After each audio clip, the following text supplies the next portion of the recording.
Bueno, regresamos nuevamente a esta emisión, solicitándole a Manuel Ramírez que por favor se conecte faltando unos 10 minutos, ya que hemos recibido instrucciones precisas por parte del control de la emisora de que debemos retirarnos del aire a las 9:00. Bueno, en la noche de anoche pude participar en un evento periodístico en una de estos canales de televisión cerrada acerca del tema de que da cuenta hoy la prensa local y nacional, cuando la Fiscalía pide cárcel para los tres capturados, falta uno que anda dando vueltas y no han podido ubicar, en el escándalo, llamado escándalo, del Ministerio de las Telecomunicaciones y la Información, MINTIC, y los tres vinculados a esta unión temporal de centros poblados, el señor Emilio Tapia, Luis Fernando Duque y Juan José Laverde, tratando por capturar, entre otros, uno de los, un constructor, creo que se llama Jorge López, a quien no pudieron localizar cuando se dieron las capturas. En, esa, en ese programa intervenimos tres personas. Una periodista de Bogotá, el señor Alfonso Camerano, abogado, en persona, invitados por Vanessa Saldarriaga. En el programa fueron claras tres posiciones. Una desde la perspectiva eminentemente política, asumido por Andrea. Otra desde la perspectiva procesal penal, asumida por el señor Alfonso Camerano, abogado especializado en este tipo de cosas. Y una tercera posición centrada fundamentalmente en la hipótesis: a mí esa vaina no me trama. Aquí hay algo que no se está diciendo, aquí hay algo que no se está develando. Recordaba yo las tradiciones antiguas, cuando frente a la furia de los dioses, la furia desatada de los dioses, se imponía un sacrificio que apaciguara al Júpiter tonante, al Vulcano embravecido, al Neptuno airado. Y esos sacrificios en humanos o en animales, llamados propiciatorios, adquirieron una expresión universalmente aceptada, que es la del chivo expiatorio. Es decir, vamos a poner en el altar del dios o de los dioses una víctima propiciatoria, un hecho que los calme, que calme la ira del dios del furor desatado, para que las cosas vuelvan nuevamente a su cauce normal. Algo así como lo que Lampedusa en su obra El gato pardo dice: cambiemos para que podamos seguir igual. Leyendo las notas de la prensa y escuchando a mis contertulios anoche, todo está centrado. Hoy todo está centrado. Y créame, eso me da mala espina. A mí me enseñaron a pensar mal en el tema de la falsedad de las pólizas. Un hecho que es absurdo. Un hecho que es absurdo. Como si yo tengo un contrato que vale 1.000.000 de millones.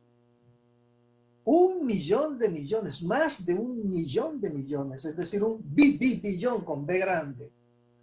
1.2 billones. Si yo tengo un contrato de esas dimensiones y voy a legalizar un anticipo que es el 7% de ese contrato, 7%, es decir, 70.000 millones de pesos, que es menos o comparable con lo que se gastaron la semana pasada en el dragado del cartel del lodo aquí en Bocas de Ceniza, ¿cómo voy yo a poner en riesgo un contrato de 1 billón de pesos por mal administrar un anticipo de 70.000 millones, que es el 7% del total, menos del 7% del valor del contrato? Menos del 7%.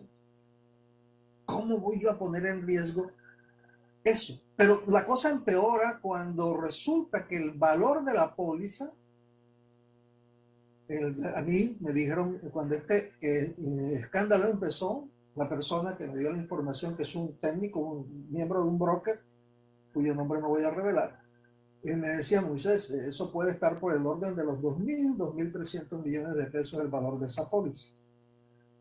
Entonces, ¿cómo yo voy a poner en riesgo un contrato de 1.2 billones de pesos para administrar un anticipo que no alcanza a ser el 7%, que por mal administrarlo puedo perder la totalidad del negocio, y lo hago por no pagar una póliza cuyo valor es menos del 1% del total del valor del negocio?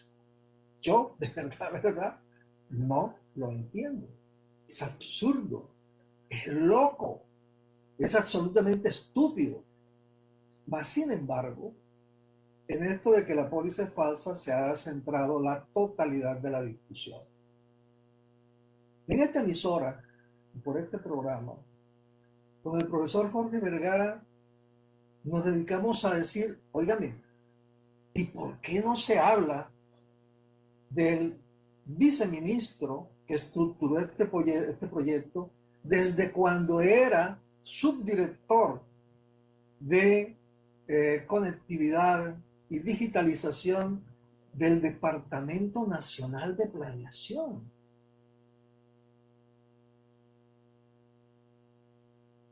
Un proyecto que se estructuró y que se viene estructurando desde el año 2014. Es decir, antes inclusive de que llegara este señor que juega a ser presidente de los colombianos.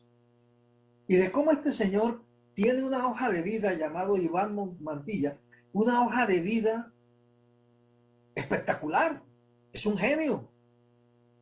Es doctor de una universidad europea en asuntos relacionados con telecomunicaciones, informática y digitalización. Doctor, no cualquier doctorado de fin de semana o cualquier maestría de puentes y festivos. No, es un doctor, la máxima graduación que se tiene es decir, en la escala académica, vinculado al área de digitalización y conectividad del Departamento Nacional de Planeación, del DNP, y que luego en el gobierno de este presidente que juega con sus muñequitos a ser presidente de Colombia, es nombrado viceministro del Ministerio de Tecnologías, Información y Comunicaciones de Colombia, con la señora Silvia Constaín, que era la ministra del ramo.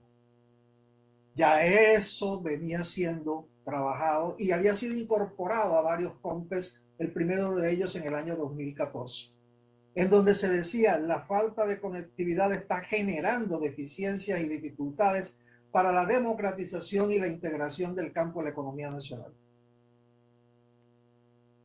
Desde allí comienza a hablarse del tema y desde allí comienza a construirse el proyecto y desde allí comienza a incorporarse es decir, en los mecanismos decisorios y de asignación de recursos a nivel nacional, hasta cuando llega el momento en que eso se traduce en un proyecto que se estructura técnica y financieramente en el Ministerio de Tecnologías de Información y Comunicaciones, a cargo del viceministro del ramo de la área de conectividad y de digitalización, el señor Iván Mantilla, quien a su vez organiza los puestos de control técnico dentro de ese ministerio con 2 o 3 amigos suyos.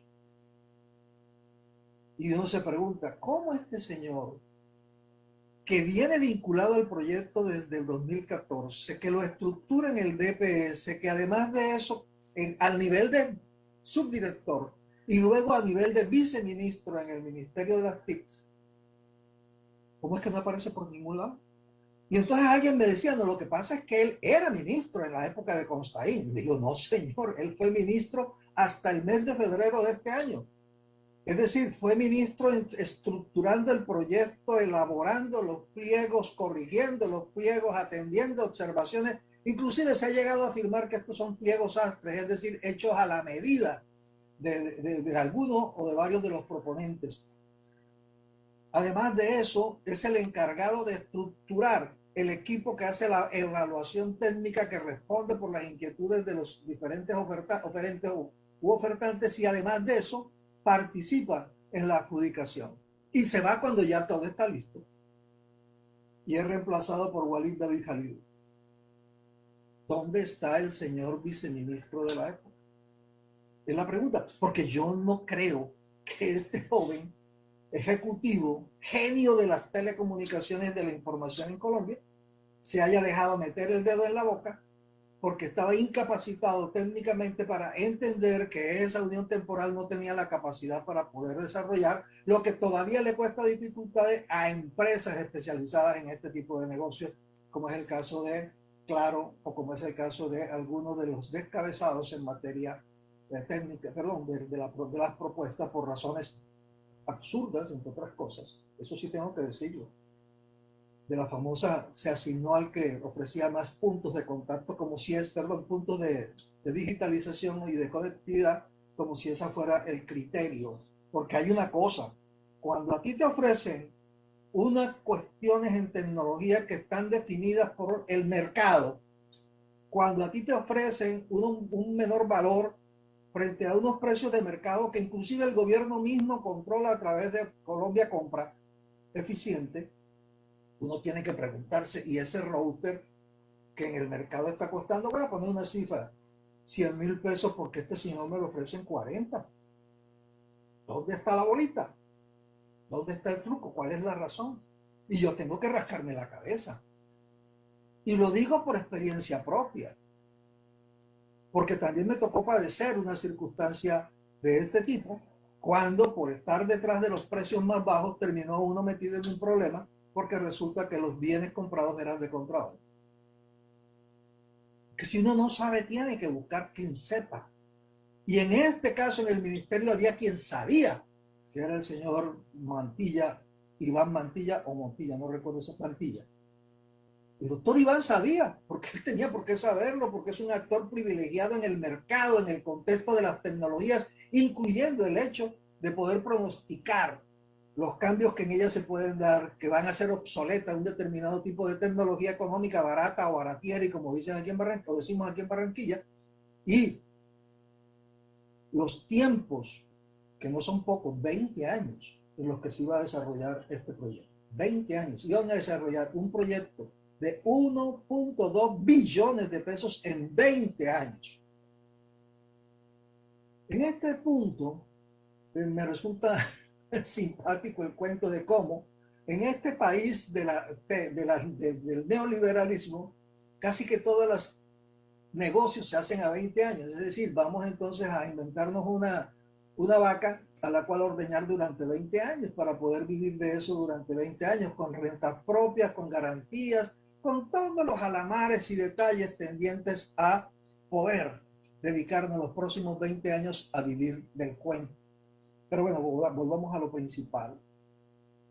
Si me están ofreciendo más porque es más barato a una persona con información de mercado, de tecnología y de estructuración financiera del negocio, como el señor viceministro de las TIC, debió haberle resultado particularmente inquietante la situación, sobre todo porque tenía toda la red de evaluación y de toma de decisiones del ministerio en esa área. Sin embargo, no aparece. Y la pregunta que uno se hace es, ¿dónde está? ¿Por qué no aparece? ¿Por qué no se le vincula? ¿Quién lo protege? Y esa respuesta nadie me la ha podido dar, incluyendo el hecho de que se ha dicho en todas estas trasuntos que era representante, era amigo personal o cuota política del señor César Gaviria o del hijo de César Gaviria cuando era director del DNP, y que estaba allí por la amistad que se cruza entre Gaviria, el señor, el hijo, no recuerdo cómo se llama, y el representante a la Cámara, Miguel Gómez Anín. Ojalá él nos aclarara eso. Si alguien le puede llevar la razón, me gustaría que nos aclarara si el señor Mantilla era o no era, simplemente que nos diga, que no, yo sé que nos va a decir que no, inclusive que hasta ni lo conoce, pero bueno, está dicho en varios documentos que circulan y están en la internet. Y aclaro en este momento un hecho curioso. Busqué la hoja de vida del señor Mantilla en Mintic y la borraron.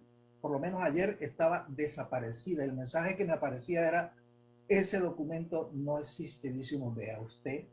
Ahora, aparte de eso, lo borran de la memoria del ministerio, sabrá Dios por qué. Dicho esto, pasamos a la siguiente etapa. Ya hicieron los pliegos, respondieron inquietudes, resolvieron problemas. El señor Movilla o Mantilla y su gente, su grupo de amigos allá al interior del ministerio, se adjudica, el man se va, lo reemplazan, quedan los amigos de él ahí todavía y aparece el escándalo. Y aparece el escándalo por un hecho que yo todavía vuelvo y se lo repito, no lo entiendo. Una póliza falsa que tenía un valor de menos del 1% del total del negocio de 1.2 billones. Yo no me explico cómo ponen a peligrar un negocio de esas dimensiones por una chichigua que es menos del 1% del valor total. Pero bueno, así son los bandidos a veces. Pero yo no creo que sean tan estúpidos. De verdad que no creo. Por lo mismo me sigue pareciendo que aquí, en este enfoque alrededor de las pólizas falsas, hay gato encerrado. Y lo digo por lo siguiente, porque es que lo que realmente resulta inexplicable es el tema que responde a la pregunta de ¿dónde está esa plata? Y entonces me dicen, la plata está en Delaware. Y uno dice, ¿la plata está en Delaware? ¿Y cómo salieron 20 millones de dólares desde Bogotá porque también es para todo el enfoque en Barranquilla, pero todo este entuerto se armó fue en Bogotá? ¿Cómo es que salen 20 millones de dólares desde Bogotá a Delaware sin que la Unión de Análisis e Información Financiera se diera cuenta? Sin que la Oficina de Control de Cambio se diera cuenta, sin que haya una trazabilidad, hasta ahora no se ha demostrado que la haya, dentro del sistema financiero colombiano. Es decir, sin que se haya percatado y nada tenga que decir ni esté diciendo al momento la Superintendencia de Control de Cambios o la Superintendencia Financiera, de entidades financieras, es decir, la Superintendencia Bancaria. Sin que ninguna de estas autoridades vinculadas al Ministerio de Hacienda se haya percatado. Yo no lo entiendo, porque cuando yo voy a girar $100 que de vez en cuando le mando a mis ahijados fuera del país para que tengan para lo que llamamos aquí la proteína y puedan estudiar, $100 a un niño, a un niño de 9 años, me preguntan quién es esa persona, cuál es mi vinculación con ella, de dónde saco la plata yo, qué razones o motivos me asisten para hacer ese giro. Me obligan a firmar cualquier cantidad de papeles y a poner la huella digital en no sé cuántos folios. Si eso se hace por $100, dígame usted, ¿cómo es posible que se hayan volado para el exterior sin saber cómo ni cuándo 20 millones de dólares? Explíquemelo, yo no lo entiendo. No me van a decir que lo sacaron en una avioneta, por Dios, o que lo sacaron en tulas, o que lo sacaron en maletas. Eso tiene que explicarse y nadie lo ha explicado. Lo segundo es, si esto se invirtió y se hizo una compra, mi pregunta es, ¿cómo es que la DIAN no dice nada? ¿Cómo es que la DIAN no puede mostrar la trazabilidad entre licencias de importación, cartas de crédito y todo este poco de cosas que le piden a uno para comprar unos bienes en el exterior? ¿Dónde está la DIAN para decir qué fue lo que pasó? Porque si esos elementos físicamente están aquí, tienen que decirnos cómo fue que salieron los dólares o cómo fue que salieron las cartas de crédito o cómo salió esa plata de aquí, porque hasta ahora nadie lo ha dicho. Pero también es posible que haya dos eventos frente a los cuales la cosa se pone más complicada y es lo que no se ha querido visualizar porque nuestros representantes y opositores, agentes de la oposición al gobierno del señor Duque, digamos así, se enfocaron en el tema de descabezar a la ministra, tener el éxito de poder hacer valer el llamado moción de censura o pérdida de confianza, que es una sanción política. Mientras por el otro lado, esto que estoy describiendo, que es un hecho de los más graves que se puedan descubrir en este momento, porque implicaría que o se están haciendo los de la vista gorda o forman parte del entuerto. Esto es, estamos frente a un hecho de contrabando técnico, es decir, se introdujeron al país unos bienes por valor de 70.000 millones de pesos, 20 millones de dólares, con documentación que ocultaba u oculta hechos que implican dolo, ilegalidad, etcétera, como es el de la póliza falsa o la no existencia de una carta de crédito o el trámite por fuera del sistema financiero de las divisas necesarias para conformar el negocio, o estamos frente a un verdadero hecho de lavado de activos. Tú consígname allá en Delaware que yo te monetizo la plata aquí en Colombia. De eso no se habla, de eso no se ha dicho nada, más aún focalizados como están en el tema Tapias, en el tema Valverde, en el tema Laverde, perdón, y en el tema Duque y en el tema del señor, ay carajo, se me perdió, ¿cómo que se llama este jovencito? Bueno, no lo encuentro aquí en el momento. En estos 4 mandados a detener y en la falsedad o no falsedad de las pólizas. Lo otro que implica que todo el aparato estatal confluyó por acción o por omisión en la configuración de un hecho delictivo, de eso no se está hablando. De eso no se está diciendo nada. De eso pareciera ser que se ha decidido tender un velo o el humo de esa víctima propiciatoria no deja ver lo que está pasando detrás. Miren ustedes las consecuencias de eso. Vamos a suponer que el cuento de la póliza falsa queda así, prospera así, era falsa. Eso trae como consecuencia un efecto dominó que hace imposible que los elementos tecnológicos adquiridos mediante esa operación espuria puedan ser usados para legalizar el anticipo de los 70.000 millones de pesos. Si alguien no está de acuerdo conmigo, ojalá me lo hicieran saber, pero a mí me enseñaron eso. A mí me enseñaron que un bien de procedencia ilegal no puede ser usado para justificar o legalizar una operación que se hace con dinero público. No sé qué pasa en el sector privado, allá pasa cualquier cosa. Pero en el sector público, yo no puedo, con material que procede de una operación ilegal, en este caso soportada con una póliza falsa, proceder a legalizar ese anticipo. Lo segundo, si ello es así y se trata no solamente de eso, sino de contrabando técnico o de una operación de lavado de dineros, frente al tema del contrabando técnico, lo único que procede es el decomiso por parte de la DIAN. Y tienen que hacerlo rápido porque los bienes comprados son obsolescentes fácil y rápidamente. Así de sencillo. Esto no aguanta meses porque la tecnología avanza y cada día será menos como estos aparatos.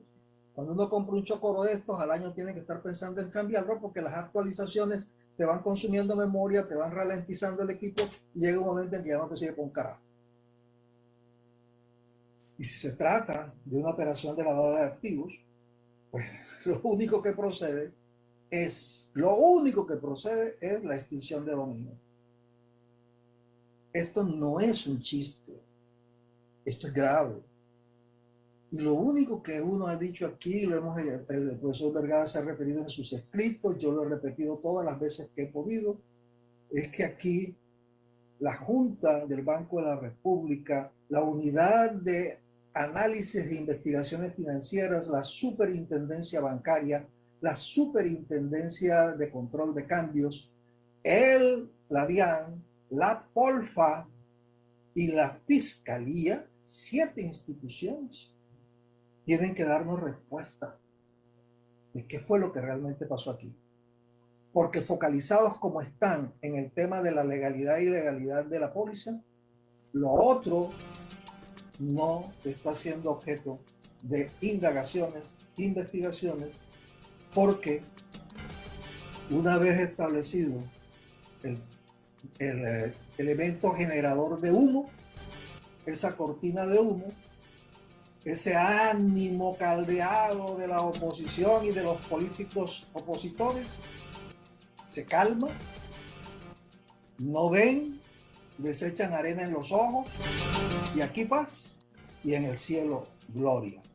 Es decir, pagamos los platos rotos porque resulta de que la póliza sí era verdadera, o pagamos los platos rotos porque la póliza era falsa.